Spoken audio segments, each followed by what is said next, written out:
Brexit talks resumed in Brussels today, and the EU's chief negotiator hailed Prime Minister May's constructive speech in Florence last week, where she called for a two-year transition. But he said the UK must first settle its divorce bill before there can be any more constructive talks. Meantime, opposition leader Jeremy Corbyn is already being dubbed Prime Minister in waiting after a stunning showing in June's UK general election. Corbyn is mobbed wherever he goes these days. His politics stem from a lifetime of classic left-wing issues on everything from capitalism and globalization to nuclear disarmament and NATO. Corbyn joined me from the annual party conference, and I began by asking him about the far-right strong showing in Germany.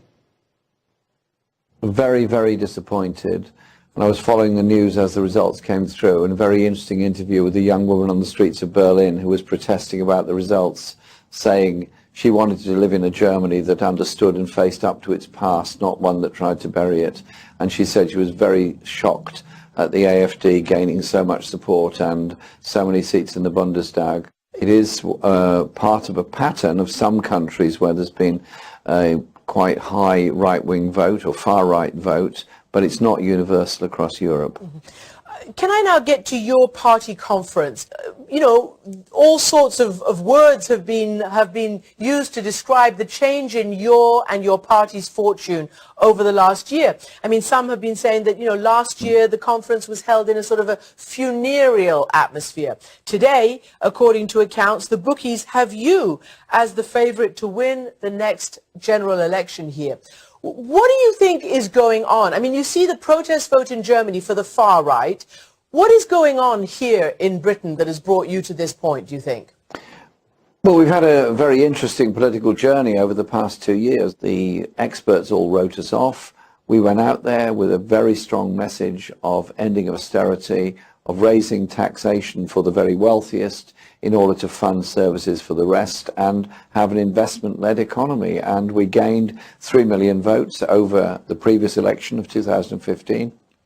And indeed, in England, we had the highest vote for Labour since 1970, and we had a big increase in Labour MPs. We didn't win the election, that's my sadness, but we're in a very strong position, and party membership is now the biggest it's ever been in my lifetime, and the conference is in a very jubilant, joyous mood and now working very hard. You know that you were criticized yourself for saying you were a Remainer but not going wholeheartedly, you know, really campaign to get in because of your own skepticism about your EU and globalization. So I guess the question is, do you believe there should be another vote of some sort when the deal is brought back to the people?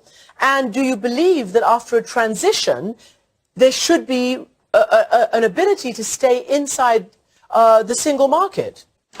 Well, there will be a transition. I think that is becoming fairly clear. Indeed, we proposed the transition in the first place because it's quite obvious to me that you cannot go up to March 2019 and then have what's called the cliff edge where everyone falls off and we suddenly lose all access to Europe, and indeed many manufacturing industries in Britain, and indeed a smaller number but significant number in France and Germany and the Netherlands also rely on what happens in this country. So we've said a transition which will include during the transition access to the single market and the customs union. Our position is have the transition, work through negotiations with Europe, work for a relationship with Europe which is tariff-free trade access, and we don't sort of try and rival Europe on the shores of it, and we unilaterally guarantee the rights of European Union citizens to remain living in Britain and rights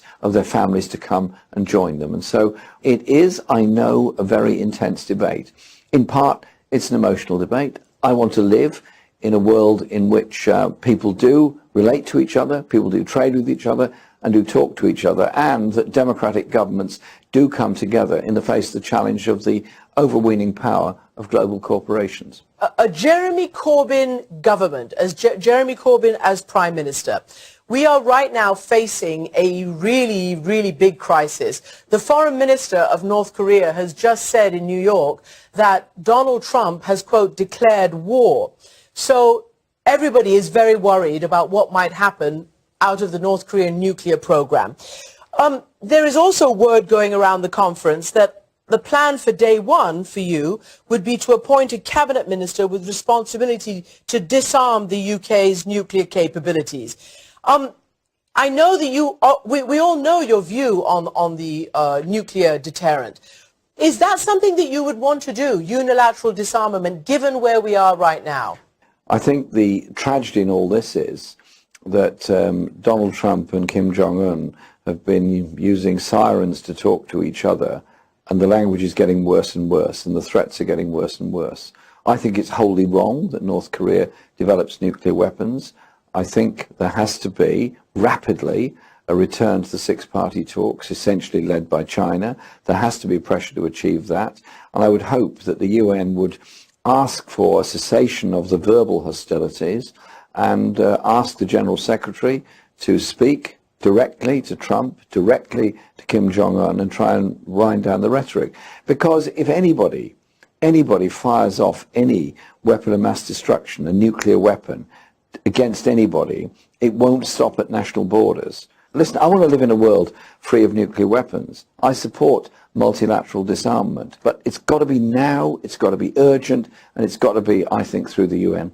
You just said you're pro-multilateral disarmament, but I specifically asked you about, on day one, it would be a cabinet minister with responsibility to disarm the UK. Just clarify for us. It is the policy of the Labour Party to seek multilateral disarmament, and that is what the government would try to do. But we'd do it with real determination, and I would absolutely be totally on the case because I've spent my life working for a nuclear-free world. Would you unilaterally disarm? That is not what's in our manifesto. Our manifesto said work for a nuclear-free world. I know it's not in your manifesto. I'm just wondering whether that's something you might pursue if you became Prime Minister. Well, we haven't written the manifesto for the next election yet, but that was what was in the manifesto on which we just gained nearly 13 million votes. But we're very clear, very, very clear, that nuclear weapons really must be negotiated away as quickly as possible. Look at the danger now with very small-scale nuclear weapons in North Korea and obviously incredibly powerful nuclear weapons held by the United States. Mm-hmm. We have to wind down the rhetoric quickly and now. And as a member of the Security Council, Britain obviously has a contribution and a part to play in that. About NATO, can you just tell me and clarify your position given the crisis we're in right now? Would you, support, would you defend a NATO ally under attack from Russia? The NATO Charter asks for acts of solidarity and support. It is not necessarily military. It can be diplomatic. It can be economic. It can be a lot of things. What I want is dialogue between NATO and Russia. What I want is to de-intensify the stress that's on the borders between NATO and Russia and deal with Russia in that way, because we cannot go back to Europe being divided and isolated by a Cold War any more than we can go on with the kind of rhetoric that's going on between the USA and Korea. We only live on one planet and one world, and we can't afford another war. Jeremy Corbyn, thank you very much for joining us. Thank you.